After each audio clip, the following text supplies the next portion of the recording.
Welcome to First Christian Church of Decatur. Tonight is January 13th, 2021. You are on our 601 Wednesday. This is our live check-in.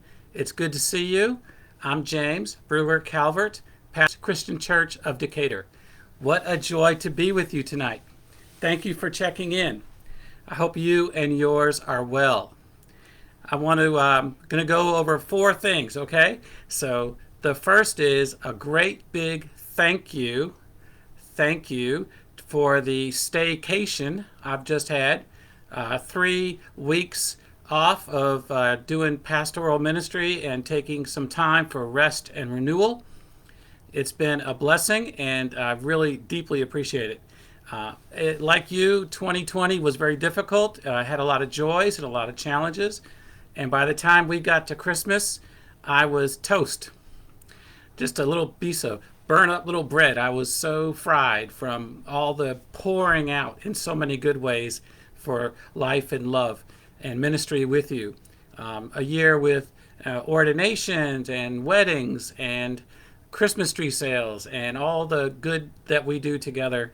It was an incredible year. But by the time I got to Christmas, I had very little, if anything, left. So the last 3 weeks of having some time for renewal has been a gift, and I want to thank you so much. I want to thank the church staff for covering.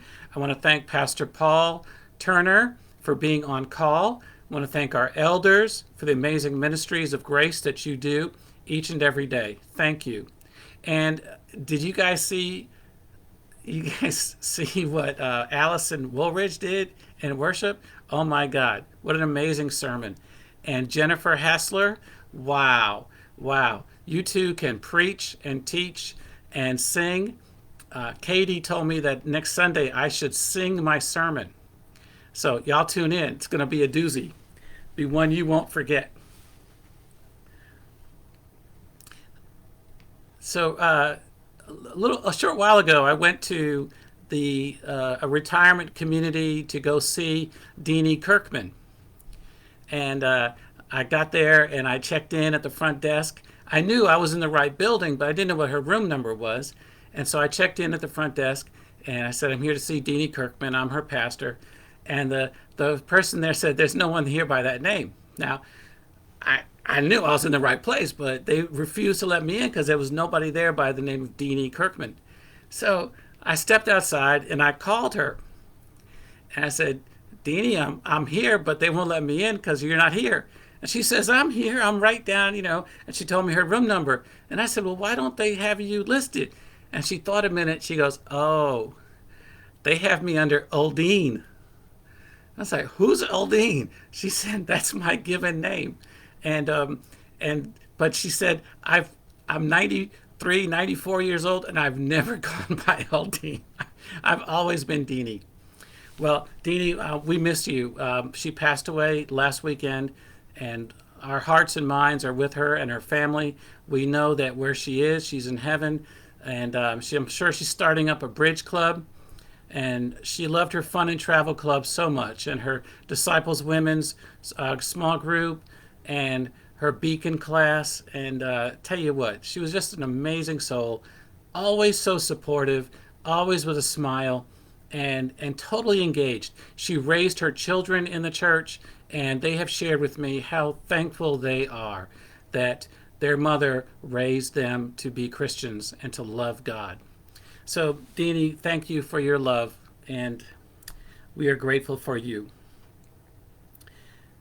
I'm going to take a minute and talk with you about leadership.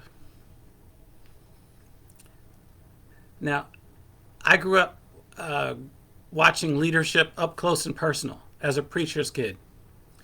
And then I became a preacher, and I've got preacher's kids of my own, so I'm surrounded.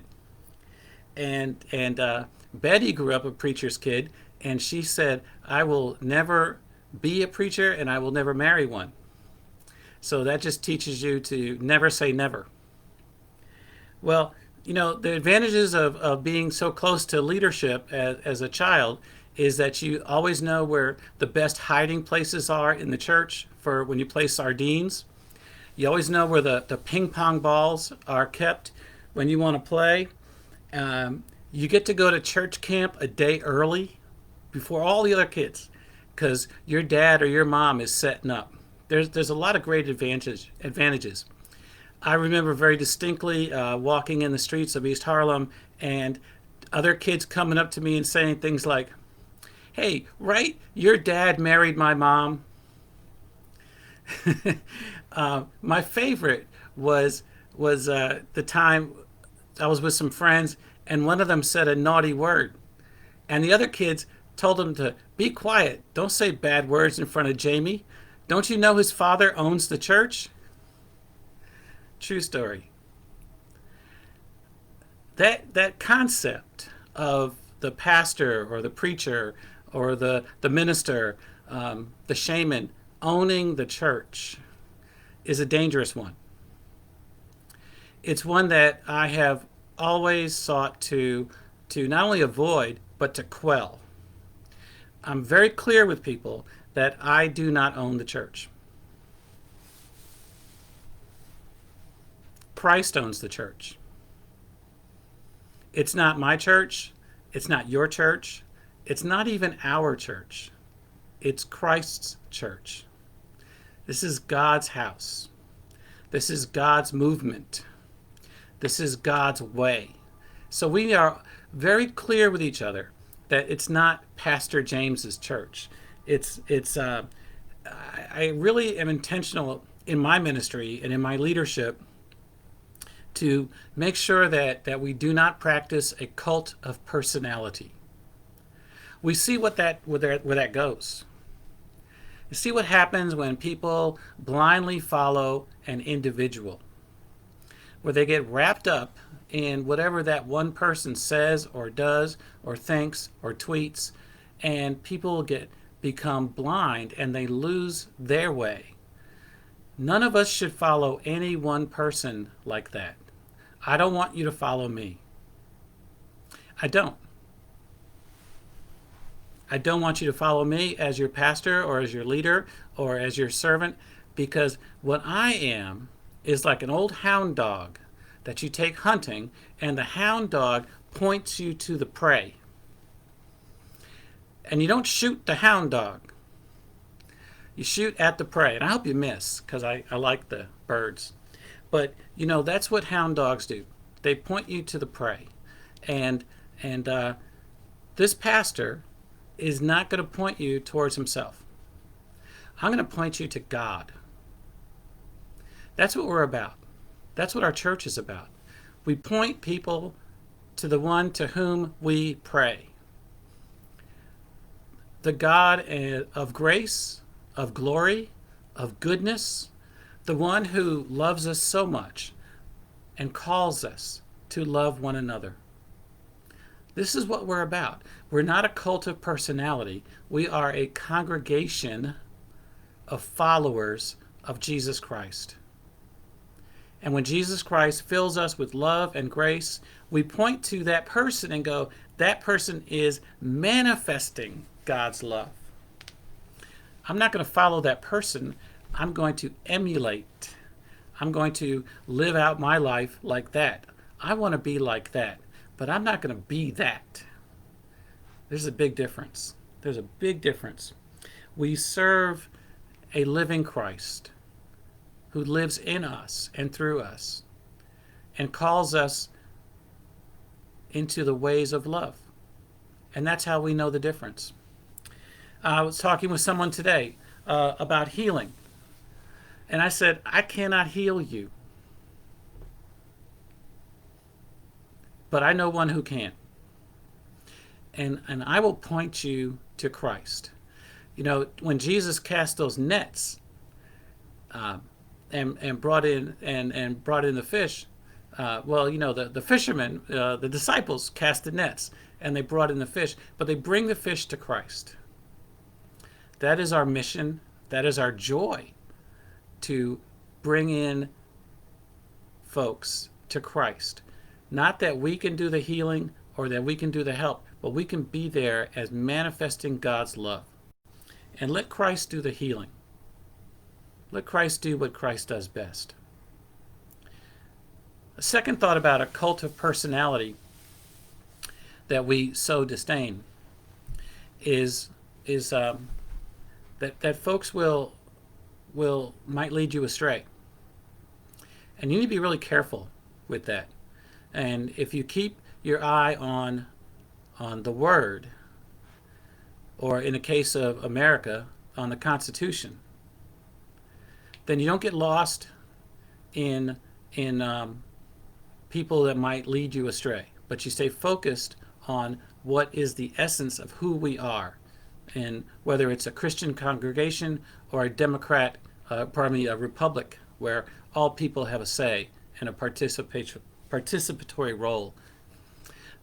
Another thought is something I tell our congregation every January. And if you've heard this before, you're going to hear it again. Every January, I tell First Christian Church of Decatur that I will disappoint you. I guarantee it. At some point, I'm going to say the wrong thing. I'm going to hurt your feelings. I'm going to move in the wrong direction, or I'm going to make a mistake. I'm going to disappoint you. And I ask now that you say, when that happens, let's work through it so we can get to the other side. And on the other side is this magical experience of reconciliation. And that's where the magic happens. That's the juice. That's the joy of life and love. So you might disappoint me. You might hurt my feelings. You might say something or do something that's going to hurt me. And I covenant with you now that when that happens, I will love you and I will stay with you. I covenant to walk with you through that experience to the other side, called reconciliation. You know, a lot of times when these kinds of things happen, we think in our minds that it's a mountain or a deep chasm, when really it's usually a speed bump. We make a huge mountain out of these problems that we imagine, but usually it's pretty small things. Well, whether it's a mountain or a speed bump, let's covenant now as